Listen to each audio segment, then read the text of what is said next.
Oh, Bill, I tell you, man, that was a great super stock race. First, you holding off Curtis Geyer and then Sean Shoemaker.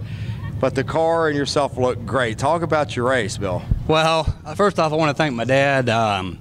We talked about it, what we wanted to do with this setup, and this is what him and I kind of come up with together. And holy jeez, it was good. It's the best I've been on this type of a track in a long, long time. So it was not much to work with down there, and the car was pretty good.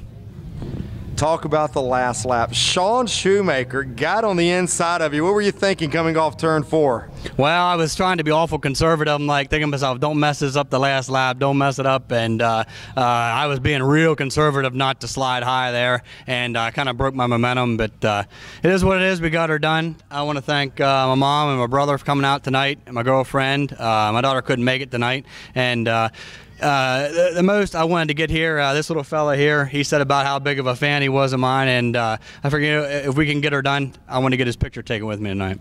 All right, and he's going to get the picture done, and that's win 8 here this season, Bill. I tell you, Mike, it's really been an up and down year. It's been feast or famine. Last week we broke a transmission, flat tires this year, and it's just been one thing after another. But it just makes them that much sweeter when you do get one. So I'm very thankful for it. All right, Bill, and real quickly, it's a close points race too, you and Darren Henry. I don't worry about the points. If I finish where I need to finish, the points will take care of themselves. All right, Bill, congratulations. Thanks, Mike. Bill Power right here in Victory Lane.